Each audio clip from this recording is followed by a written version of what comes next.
안녕하세요.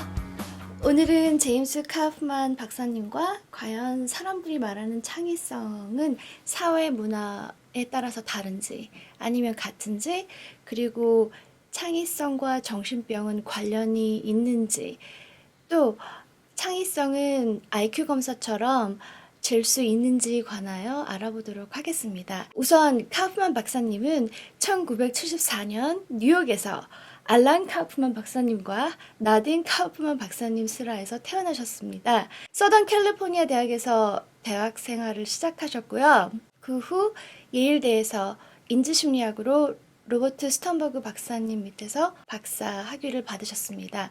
현재 미국 코네티컷 주립대학교 교육심리학과에서 창의성을 연구하시는 교수님이십니다. 창의성에 관련된 책을 31권이나 저술 또는 편집하셨는데요. 그 중에서 한국에 소개된 책이 3권이 있습니다. 창의성 101, 그리고 창의성 평가, 검사 도구와 이해와 적용, 그리고 가장 최근에 발표된 교실에서의 창의성 교육입니다. 카프만 박사님은 미국 심리학회 저널 Psychology of Popular Media Culture 편집장이시기도 합니다. 안녕하세요. 교수님, 창의성이 뭐예요? 오늘 우리와 함께할 미니키드가 있는데요. 미니키드는 6학년 학생이에요. 아주 쉽고 간략하게 크리에이티비티가 뭔지 설명해 주세요. Well, creativity is, in its essence, being able to do something, anything, that is new and appropriate to whatever you're trying to do. So, if you wanted to cook something, then creative meal would be something that was different, but that was also tasty. 창의성 연구가 미국을 중심으로 많이 이루어졌는데요. 한국 사람들이 말하는 크리에이티비티와 미국 사람들이 말하는 크리에이티비티는 과연 같은 건가요? 아니면 다른 건가요? Probably the biggest difference is that people from Western cultures tend to emphasize the original more. So it's more important to be strikingly new, overtly new, and perhaps flashy, whereas Eastern cultures are more likely to view creativity as also being building off of tradition, perhaps working within constraints, and adapting existing things in new ways. Whereas this would be often less valued by Western cultures. That said, there's also a great deal of agreement about creativity across cultures. That while there are these things that they emphasize differently, there's also much that we agree on. You're talking about there are commonalities, but a little bit different. A slight shift in what's seen as more important across the cultures. Which do you like better? I think they're both important. I think that we tend here to undervalue some of the more Eastern conceptions of creativity, and yet it's these type of creative incrementations that in many ways make life more fun. So on one hand, the shocking originality to take new steps is very important, but being able to then refine it, perfect it, take it in new ways, make it better and better and better is also very important and yet not as valued here. 교수님은 실비아 플래스 효과를 처음으로 주장하셨는데요. 그 결과 대중매체의 주목을 많이 받으셨고요. 실비아 플래스 효과에 대해서 간략하게 설명해 주세요. The Sylvia Plath effect in its essence says much less than what people think it says. So people often will take it to mean that creative people are mentally ill. That's not what it says. All the Sylvia Plath effect refers to is that among eminent famous writers, within this group, female poets are more likely to suffer from mental illness. and that female poets are more likely to suffer from mental illness than other very eminent women, such as artists or politicians. The Sylvia Plath effect does not refer to everyday creativity. So, one of the most common misconceptions is that the Sylvia Plath effect means that people who write poetry are all crazy, or that women who write poetry are all crazy. That's not what it says. It's a very specific finding that has gotten much more press than it probably deserves. 그러면 창의적인 사람들은 정신적으로 더 건강하다고 볼 수 있나요? 아니면 좀 정신적으로 사이코인가요? It's a very controversial topic, and a lot of it is about what do we mean by these words. So, if we're talking about creative genius, there are a lot of studies about creative genius and mental illness. Some of them are very flawed and have huge mistakes in them. But there are enough studies that indicate there's probably some type of association, although not necessarily quite as strong as people might think. At the everyday creativity level, there is some research that suggests that people who are creative may have very low levels of anxiety and depression, and yet creative people also tend to be in better moods, often will be in better physical health or better mental health. It's contradictory at times, to be honest. A lot depends on the measure used. A lot depends on what aspect of mental health we're talking about. An analogy I like to use is that saying that creativity and mental illness are related is like saying that food and emotion are related. It would be as if there were studies about popcorn and anger and peanut butter and sadness. They're totally different. You can't lump them all together, and yet that's exactly what people do. And they'll take studies that look at divergent thinking in college students and super famous geniuses who've committed suicide, and they lump all that together. It's a really complex issue, and there has yet to be the ideal perfect study that shows, yes, we can say this or that. It's still cobbled together from puzzle pieces, all of which have their own problems and inconsistencies. This is just my personal question, but do you think modern psychology or contemporary psychology is going toward that kind of complicated frame? I think that there have always been people who present complicated theories, and there have always been people who produce measures that end up simplifying the theories. And part of that is just practical, in that intelligence or creativity may be made up of this, but if we wanted to test all of this, it would take 40 hours. Right. And so you make sacrifices, you make choices. The whole idea of the IQ test in a lot of ways is you look at these handful of abilities which represent broader abilities, and ideally it should be treated as one of a series of inputs on how to make decisions. So there's also a disconnect between why a test is created and how it's used.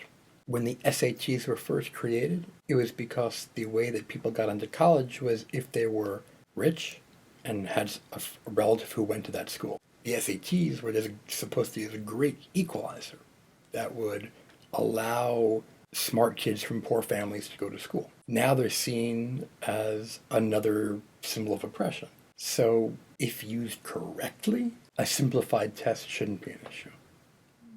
But people don't like using things correctly. Right, because we don't have time. I mean, the reason why the GRE and the GPA is the biggest determinants for graduate school is that they're concrete, people know what they mean, there isn't ambiguity. Whereas a letter of recommendation, you don't know how to judge that. You don't know how to interpret that. Even something like class or rank as a high school student depends on the school. You could be involved in extracurricular activities, and it's hard to tell, are you the driving force behind a club, or are you a member who's gone once? all this stuff is so hard to document, so hard to measure in a meaningful way, that we use the handful of things that we know work at this level. But when we only use them, they still only work at this level, even if this is what we're trying to look at. 한국에서도 수많은 발명가와 창의적인 사람들이 있었잖아요. 예를 들어서 조선시대의 발명가 장영실이라든가 한글을 만드신 세종대왕과 그의 학자들. 하지만 제가 그분들이 정신병이 있었다거나 신경증이 있었다거나 하는 걸 연결시키기가 힘들거든요. 그분들은 굉장히 위대한 업적을 남겼음에도 불구하고 그런 기록을 볼 수가 없어요. 뭐 외로운 천자라든가 신경증이 있는 예술가라든가. 그래서 창의적인 사람과 정신병이 연결되어진 것은 문화적 또는 시대적인 컨셉입니까? Certainly, there is a cultural issue in how mental illness is viewed. So, when we attempted to replicate some of the findings of the Sylvia Plath effect, one study we did, myself and a colleague, was look at Chinese writers and go through biographies. Nobody reported signs of mental illness. That doesn't mean nobody was mentally ill. It's Western cultures are more likely to admit it, even though there's still a stigma. But if you read a brief biography of an American figure, it'll mention if they've been hospitalized for depression or tried to commit suicide. The same information might not be present in other cultures. This doesn't mean other cultures are mentally healthy or unhealthy. It's just about how much is there a stigma or taboo, and not just through culture, but also through time. And what today we might consider mental illness might have been considered witchcraft 400 years ago. In a sense, so much of it comes back to measurement error and how hard it is to define and specifically measure some of these things we're talking about. Both creativity and mental illness are very hard constructs to accurately measure. And they're things that we're perpetually changing the definitions for, changing approaches to, and small changes have huge results in how these things are perceived. 사실 창의성은 지능처럼 누구나가 갖고 있는 특성인데요. 매우 고도로 창의적인 사람들이 갖고 있는 그들만의 독특한 특징들이 있습니까? One of the biggest things is highly creative people tend to be very open to new experiences. And this can be reflected both in their experiences, so wanting to travel to new places, try new food, try new experiences, or more intellectually, wanting to go to more museums or have lots of deep and thoughtful conversations. Another way is that highly creative people are usually motivated intrinsically. In other words, they're driven by passion. They're driven by wanting to do something, wanting to find out the answer, and less motivated by rewards in general. The other element is that high levels of creativity come with them high levels of domain knowledge, expertise, and just persistence, hard work. Many people who want to be creative want it to come like a magical thunderbolt. And that's not the way creativity usually works. Even if you can get the inspiration, just to get it carried out requires all this stuff that is much less sexy, the hard work and the hours and the revisions and all of this stuff. And it's that willingness to carry through, to persist, to excel, that again will separate the really highly creative people. So why do you think people tend to think creative work is something fun, something easy, like something exciting?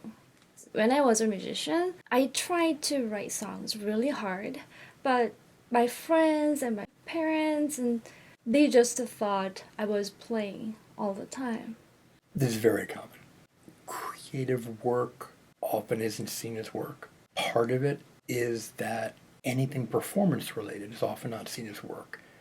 Baseball players who might spend 12 hours a day practicing their craft are playing. It's not true. Another part is that we want creativity to come easily. We love this idea of the muse, inspiration from the gods. There's a reason why, if you look at the studies that have really caught on, there are very often little things that people can do to be more creative. So a study that a messy desk is linked with creativity. Maybe it is, and there's a paper out there, but it doesn't mean that if you have a messy desk, then you'll be creative. We want to think it's easy. Conversely, and this relates to the mental illness question, we want there to be a connection between creativity and mental illness, because if creative geniuses are crazy, then it's okay for us not to be a creative genius, because we don't want to be crazy. What's interesting is that people who are creative often will endorse the mad genius stereotype. And the same way people who are creative, some of them love the idea of a muse. I mean, part of it is that it lets it be out of your control. It depends what approach you take to your creative work. And most people who are at the professional level know the reality, and they know that it's hard work and it's practice and doing things you don't want to do and revisions or retakes, and nothing is as glamorous as it seems. But people on the outside just see the rewards. They just see the final product. They just see the output. And it's true for most fields. I mean, they've done studies that people prefer scientists who have less published work. If scientists have too much published work, then people assume that it must be garbage. People don't like too much success. We like knocking people down. Is there any relationship between creativity and intelligence? Definitely some. The actual connection, there's a ton of conflicting work. So back in the 1960s, leading hypothesis was of the threshold effect, which is that up until an IQ of about 120, or usually about the gifted level, intelligence and creativity were correlated at about 0.4, or in other words, they were pretty solidly related. After 120, it was scattered. Then there were more studies that came along that said no, that wasn't true, and that the relationship was lower, and that it was consistent throughout all levels. Very recently, there's been more work that's kind of more backed up the threshold theory, and some people have argued that the actual constructs of intelligence or creativity are closer than the data show because of measurement error. But that the processes by which somebody uses their intelligence or uses their creativity is more similar than the tests might reveal. I think a lot of it also depends on your conception of creativity. So there's a lot of ways of looking at creativity as a very cognitive process, as a way of thinking. There's also ways of looking at creativity as more of a personality and a way of living. A lot depends on what type of measures you use, but really how you even think about it. Is creativity an ability, or is it a trait? Is it something that you can practice at and get better? Is it something you're born with? Is it something that is who you are and defines you? Is it something you can do when you need to? These are all different views, and for that matter, creativity in different domains. Being creative in nuclear physics versus being creative in poetry are very different and may very well require different patterns of intellectual strength. Almost all these studies use a very basic measure of intelligence, which is just a concept of G, or this general intelligence factor. But with an intelligence, most theories have between 2 and 7 factors. So there are all sorts of different possible pathways. Your parents are very famous psychologists who developed KABC IQ test. All sorts of stuff, yeah. So, What do you think about their work? I think it's great. Um, I mean, IQ tests don't claim to measure creativity, and they don't. But what my parents have done is to bring the concept of theory into IQ test development. And now everybody does it. But when the KBC first came out in 1983, it was the first test to be based on an actual theory in the cognitive literature. And it was the first test to greatly reduce ethnic differences. It was the first test to be standardized on a huge group of people instead of much more limited. They've also done work on how to interpret IQ tests and the idea that your IQ isn't just a number. It's not, oh, it's 117 or 134 or 87, but rather it's this pattern of abilities, and that you can look at an IQ profile and you can diagnose learning disabilities and figure out how to help people. You can find out what to do with it. It's a clinical instrument as opposed to a categorizational system. They've been amazing influences. We studied different things. It's very chic, particularly among people interested in creativity, to slam IQ. And sometimes I criticize IQ as well. What nobody does is propose something better that's practical. It's similar to how I feel in some ways, again, about the SATs and GREs. People like criticizing them, and there are things to criticize about them. Nobody said, here is this new thing. Nobody. It's what bothers me about people who criticize the lack of creativity in our schools. There are a lot of people who've become very famous by criticizing the educational system for not encouraging creativity, but they never offer solutions. I see. And it feels like that friend who only criticizes you and points out everything wrong about you and but never makes any suggestion of what to do. After a while, I mean, is there value in criticism? Sure, to a degree. There's the film critic in the mold of a Roger Ebert who loves film and used his platform to promote things that he thought were wonderful.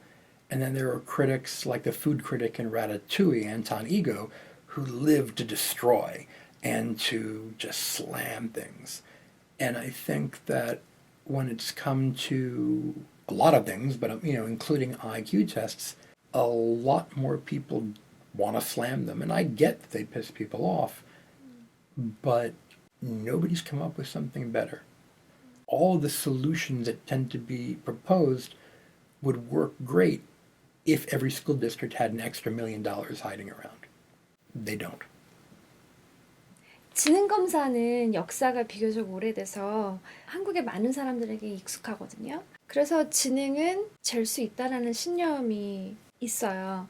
그런데 창의성도 IQ 검사처럼 믿을 수 있는 그런 신뢰할 수 있는 검사가 있습니까? 만약에 있다면 소개해 주세요.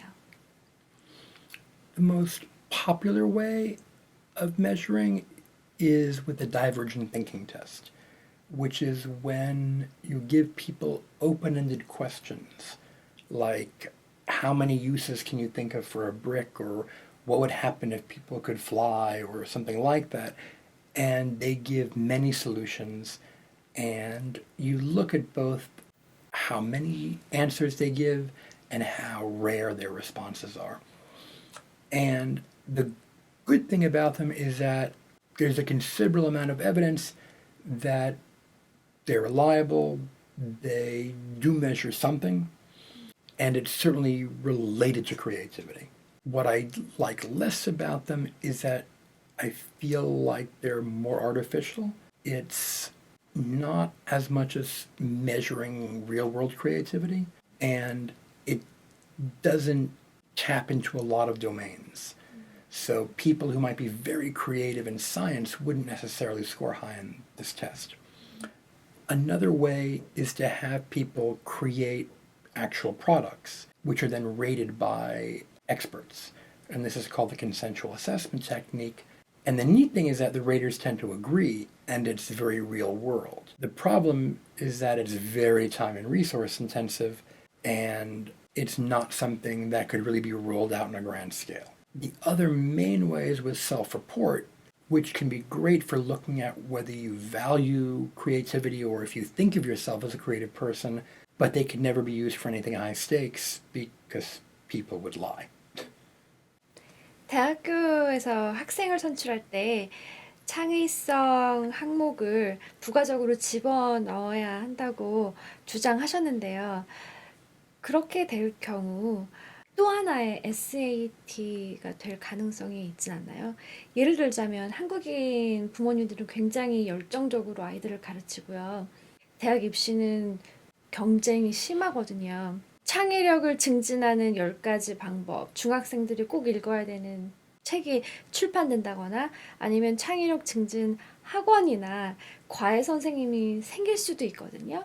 발생될 수 있는 문제점이 있다면 뭐가 있을까요? I think there is absolutely a danger of that. And I think that the current measures we have aren't good enough. I think that the closest we've come have been at Tufts and a few other places. They've had people do actual creative work, and the admission counselors rate them for creativity. But that's places that have valued it and will put resources towards it. I don't think there's anything that could be used that's standardized yet that could hold up to it and that you couldn't train for. I think some of that is that creativity researchers need to step up a little bit, need to really explore more creative ways of measuring creativity, in that we know what we have, and yet all these new measures tend to be just another form of divergent thinking. And we have that. And it's fine. I'm not trying to criticize it, but I'd love to see more creative ways of trying to measure creativity. I also think that we'll be able eventually to use technology and computers to do things much easier, but that all costs money. And there isn't a demand that merits it right now. So there's no publisher or grant that's going to give $1 million to develop a perfect creativity assessment, whereas there is that kind of money, for example, for personality testing or intelligence testing. So it's a little bit of a catch-22. There might be a demand if it existed perfectly, but there isn't enough of a demand to fund its existence. Anything that exists right now, I think, would not work as well at high-stakes level unless you had a place committing extensive resources to it.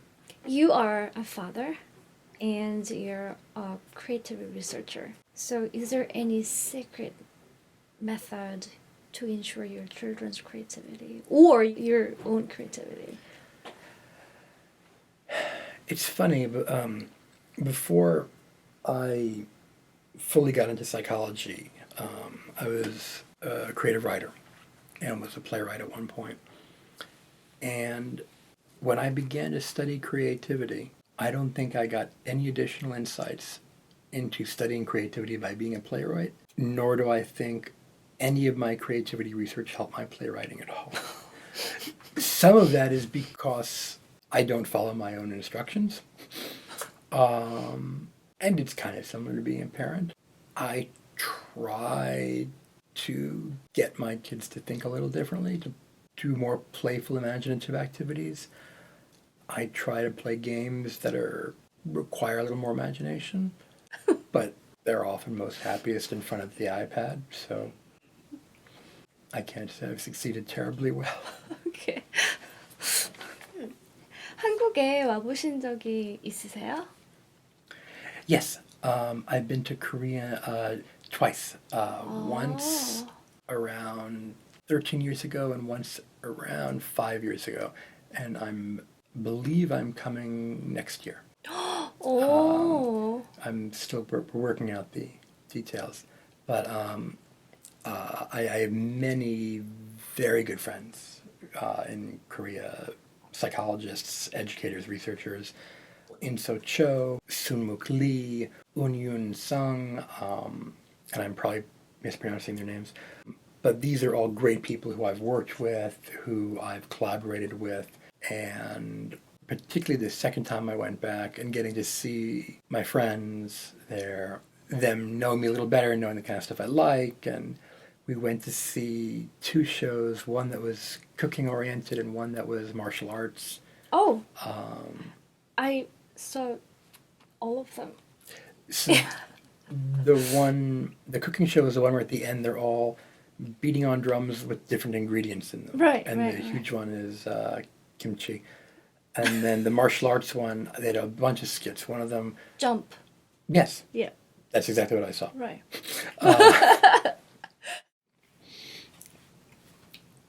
Creativity doesn't need to be an additional thing to do. Whether you're a teacher, whether you're a parent, it's not that you have to reserve this chunk of time for creativity time. A lot of it can be woven into the lesson, woven into your daily life. Small changes, small additions, allowing different types of responses, allowing people to feel safe to be creative. There's a lot of things that are very small that you can do that can have a great effect on a child's creativity or your own. So much of creativity is giving yourself permission. And it may not make you a creative genius, but that's not the only thing that matters.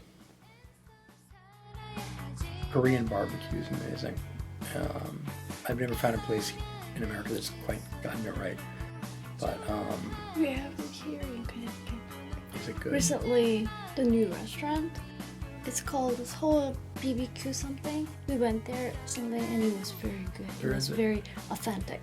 By West Farms Mall. And what's it called? Seoul BBQ. And they have table grill. Bulgogi? Is that, I'm mispronouncing it? The two cuts of meat. There is Bulgogi. that. I like that. I like the